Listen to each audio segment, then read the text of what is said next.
আল্লাহ সুবহানাহু ওয়া তাআলা ভালোর মানদণ্ড নির্ধারণ করে দিয়েছেন ৪টা বৈশিষ্ট্যের মধ্যে। ১ নম্বর বৈশিষ্ট্য হচ্ছে ইন্নাল্লাযীনা হুম মিন খাশইয়াতি রাব্বিহিম মুশফিকুন। সর্বদা দিনে রাতে অফিসে, রাস্তাঘাটে, দেশে বিদেশে সর্বক্ষেত্রে আল্লাহর ভয় থাকতে হবে। সে সংসদে আলোচনা করতেছে, মিথ্যা বলতেছে কিনা এই বিষয়টা তার ভিতরে ভয় থাকতে হবে। সে ঘরে কারোর সঙ্গে কথা বলতেছে, এখানে মিথ্যা প্রতারণার কোনো ছাপ আছে কিনা সেটা দেখতে হবে। ব্যবসায়িক সে ব্যবসা করতেছে, ব্যবসার ক্ষেত্রে সে কোনো কাউকে প্রতারিত করতেছে কিনা সেক্ষেত্রেও সে সতর্ক থাকবে, আল্লাহর ভয়ে নিয়ে আসবে। নামাজ পড়তেছে এটা কি দেখানোর জন্য না আল্লাহর জন্য, সে বিষয়টা তার ভিতরে থাকতে হবে। এটা কখন আসবে? যখন আল্লাহর ভয় আসবে। আল্লাহর ভয় যার ভিতরে থাকবে অপরাধ থেকে সে দূরে থাকবে।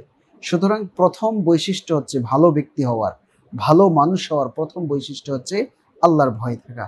দ্বিতীয় হচ্ছে ওয়াল্লাযীনা হুম বিআয়াতি রাব্বিহিম ইউমিনুন।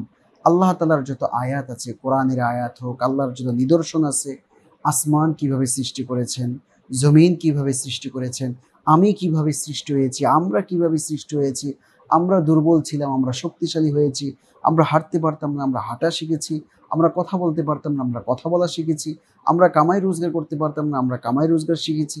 এই যে আল্লাহ তাআলার নিদর্শনগুলো আছে, এগুলোর উপর পরিপূর্ণভাবে ঈমান আনতে হবে।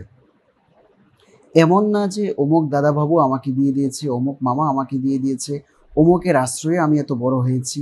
এই ধরনের কোনো অনুগ্রহের বিষয় নেই। হ্যাঁ, দুনিয়ার ক্ষেত্রে কেউ কারো যদি ইহসান করে সেটা স্বীকার করবে, কিন্তু সবকিছুর পিছনে আল্লাহ তাআলার হিকমত এবং আল্লাহ তাআলার ক্ষমতা, এই জিনিসের উপর পরিপূর্ণরূপে বিশ্বাস নিয়ে আসতে হবে। ৩ নাম্বার গুণ হচ্ছে ওয়াল্লাযীনা হুম বিরাব্বিহিম লা ইউশরিকুন। আল্লাহর সঙ্গে কাউকে শরীক করা যাবে না। ভাস্কর্যের পূজা করা যাবে না, মূর্তির পূজা করা যাবে না। শিরকে খাফি হোক, শিরকে জালি হোক, সব ধরনের শিরিক থেকে বেঁচে থাকতে হবে। ৪ নাম্বার বৈশিষ্ট্য হচ্ছে ওয়াল্লাযীনা ইউতুনা মা আতাও ওয়া কুলুবুহুম ওয়াজিলাতুন আন্নাহুম ইলা রাব্বিহিম রাজিউন। সে দুনিয়ার যা কাজ করবে, কাউকে সাদেকা করতেছে আল্লাহর সন্তুষ্টির জন্য, নামাজ পড়তেছে আল্লাহর সন্তুষ্টির জন্য, কোরআন তেলাওয়াত করতেছে আল্লাহর সন্তুষ্টির জন্য।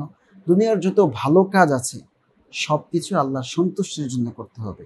আর এটা বিশ্বাস রাখতে হবে যে আল্লাহর কাছেই ফিরে যেতে হবে। সুতরাং এই ৪ বৈশিষ্ট্য যার মধ্যে পাওয়া যাবে, পৃথিবীর মধ্যে সে হচ্ছে ভালো লোক।